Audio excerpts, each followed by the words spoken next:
marijuana, weed, pot, grass, cannabis, ganja, Mary J, dope, chronic, reefer, and kush. Now, what do each of these terms have in common? Bam! Trick question. They all mean the same goddamn thing. They all mean weed, marijuana, dat kush. That's what they're talking about. And despite the fact that I talk about politics and stuff pretty often on this channel and pretty controversial issues, or at least what I hope are some controversial issues, I haven't talked about marijuana legalization yet, or really marijuana or drugs as a whole. And so I constantly am barraged with this as a topic that people want me to talk about. I'd say like 1 in 5 suggestions are like, talk about weed! And so here we are. Here I am talking, and you guys will probably watch it a few hours, weeks, months, years later, down the road. Who knows? Maybe this survived on some alien spaceship, and it'll be the lone archive of human knowledge to an alien existence. Who knows? That's positive perspective, but that's fine, you know? Optimism is what makes the world go round. Not really, I think it's gravity. But anyway, so, into weed. The reason I don't like to talk about it that much is because nobody takes me seriously. And it's not to say me personally as an individual, it's my demographic, my age group, my gender in this regard. I mean, nobody takes a young guy seriously when he talks about politics or weed.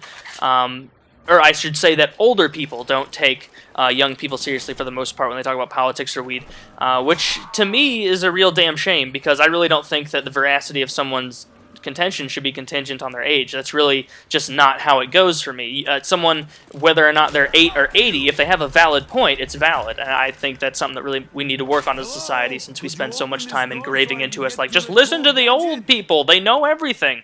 But that's a whole other issue. We could talk about that. But it's understandable in a way, because the way that the politicians look at us when we talk about marijuana legalization and stuff like this is the same way that you or I would look at a 6-year-old kid if we asked them, what's the best show ever? What's the best show to ever exist of all time? And that 6-year-old said, oh, The Wiggles or Teletubbies. Like, you wouldn't sit down and consciously muse and be like, you know what? Maybe this 6-year-old is onto something. Maybe the Wiggles are a great undiscovered show that is really better than everything I've ever known. No, you don't think like that, because you realize they're just a kid. And although I'm not equating my opinion's veracity to that of a child's favorite TV show, I am equating the perspectives that adults share on both of these things, or at least adults in regard to politics. When I refer to adults, big quotes, I'm kind of just referring to the Mitt Romney, Newt Gingrich, politician-type people among us who are just all too sure of their own way of life. So, as far as weed, let's start it off like this. I'm going to try and lay the foundation and talk about it in the context of other drugs. Now, for some reason, people in the marijuana community are super adamant about you don't have a right to tell me what I can and can't put in my body. But what's strange is these same people don't stand up for crystal meth users. They don't stand up for cocaine users or heroin users and say, oh yeah, you can't tell a heroin user what to do because they have their body as well. And my point with this is that if you're going to make a point on an issue of principle, then you have to carry it all the way, even if it's unpleasant. So idealistically, I think yes. I think every single drug should be legal, because from a wholly idealistic perspective, I don't have the right or just this ability to tell someone, you don't get to enjoy this, or you don't get to do that, or you're not allowed to do this, because I don't have an authority on which to base that. As much as I may personally disagree with their use of this drug or substance, that does not warrant me being against their ability to use it, because that's bigotry. That's just saying, oh, I dislike something to such a degree that you can no longer do it. That's like if, imagine Obama was just seriously offended by Belgian waffles. Just offended by them. He hated Belgian waffles so much. He hated the syrup they put on there. He hated those little delicious slices of cherries and strawberries that they put on there. He hated them. And so he made it so that nobody in the whole country could have a Belgian waffle because he disagreed with it so much. And that's exactly what it is with drugs. And now I'm going to get a bunch of people jumping out of the woodwork saying, oh yeah, well you don't get super high from eating a bunch of Belgian waffles, do you? Do you? And, you're right. And so that's why you have to take this a little bit more in depth. And you have to think about it, and you have to weigh each drug individually against, with the pros and cons, and see what the consequences are of legalizing that drug. And so that whole comparison was just to kind of point out that you have to you have to carry these principles all the way to the end. So that's one thing that really bugs me about the marijuana community, is that they're really, really adamant for the most part about legalizing weed, but they really try to distance themselves from other drugs just to be like, oh yeah, we're one of the good drugs. We're not like those guys over there. Everybody who does them are stupid idiots. Am I right? But so that's one thing I really don't like about the whole weed community, and I really do think it needs to change. Now, on to the next point, which would be the inevitable conclusion, which is, oh, all right, Taylor, well then if you think every drug should be legalized, then everybody's going to be driving around on heroin and geeked out on coke and just completely messed up, popping pills of ecstasy on the freeway, just not even caring, just not a care in the world, just doing whatever they want. And, that's different, because there's a distinct, not even a fine line, there's a broad brushstroke between enjoying a drug responsibly in your home and endangering others with it. Now, if you legalized marijuana, you would have to find a way to regulate it, just like we've regulated alcohol. Now, anyone who has had any experience with marijuana or alcohol knows that alcohol messes you up a lot more. Alcohol is damaging. I mean, you can go out at the age of 21 in this country and 18 or even younger in most countries and buy a half gallon or a handle or whatever you call it in your region of vodka and kill yourself. If you just drank all that, just kill yourself, end it all. And that's not illegal. I mean, clearly the capacity is there. People drink themselves to death all the time, and that's not illegal. I mean, that option wouldn't even be there for marijuana.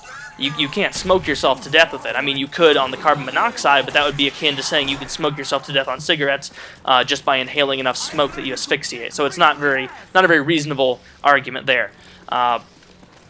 So the next kind of logical conclusion is to kind of decide what parameters can we use to decide which drugs should be legal and which should not. Because, I mean, idealistically, as I said, I'm in favor of every drug being legalized, but reasonably and rationally, I know that heroin, crack, crystal meth, those aren't going to assimilate very nicely into a civil society. And so you kind of have to weigh each drug on their own merits, even though I've already said that I hold the idea that I can't tell anyone what they can and can't do with their body. So even if I see someone using crystal meth, I still don't feel that I am justified in saying, oh, you're doing something wrong. But so really, then you have to look, as I said, at weed's own merits. And what are weed's merits? It's been demonstrated to be perfectly fine and just great for medical uses. I mean, glaucoma, lots of people are using it for pain relief. People with cerebral palsy, lots of people are benefiting from it. So it's not as though it's still to be decided whether or not that's available and a reasonable method of healing ailments. So, I mean, its benefits have already been proven sufficiently. And there actually, a recent study came out that showed that marijuana smoke compared to cigarette smoke actually is very, very low in the comparison of carcinogenic rates.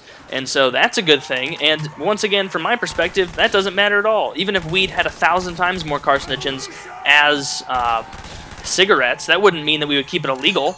It would just mean that people would have to use it at their own discretion. Just like, heart disease is the #1 killer here in the U.S. You don't see the government sprinting to shut down Burger King and McDonald's. They kill millions more people than cigarettes or any drug at all, probably including the cartel counts. I mean, it's ridiculous. So don't think for a second that the reason they keep things illegal is to keep you safe, because nobody gives a shit about your safety by virtue of the fact that you could drive to a Hardee's right now and get a sandwich with 40 grams of fat and eat one of those a day and you'll be dead in a week. So that's good. But so then you have to kind of ask the question of like, all right, well then, if you're in favor of weed and you want weed legalized and all that, then I mean, how do you think we should get people to use it? Like, how do you think we should have regulation? Should we have an age limit on it? What should we do with it? And so, I mean, I've actually had a talk with a lot of people about this, and most of the people said that they think it should be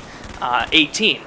Now, 18 is a little bit too young for my tastes. I still think that drinking and smoking, if marijuana were legal, I think all that should be at the age of 19, just because when you're 19, you're out of high school, so you're not going to be buying a bunch of that stuff for like really young kids who are just paying you a bunch of money for it, and you're into college, so you're not really going to be buying for a bunch of underage people. So for me, 19 sounds like a pretty good age for alcohol and weed legalization, if they did have that, which I don't know why so many people wanted me to talk about the age limit. That was kind of an anomaly. Usually you don't hear people talking about that, but for some reason people wanted to know. So that's my take on it. I think 19 would be a good age for that.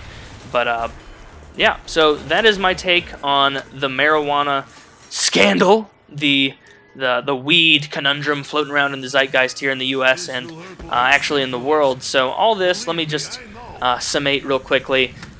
I think that it should definitely be legal, not just decriminalized and not just for medicinal purposes. I think that it is 100% within each individual's ability to decide for themselves whether or not they think marijuana is a good drug for them. And really, once you weigh out the pros and the cons of it, it's really easy to see that it's by far way, way less harmful than alcohol, which has been legal for years.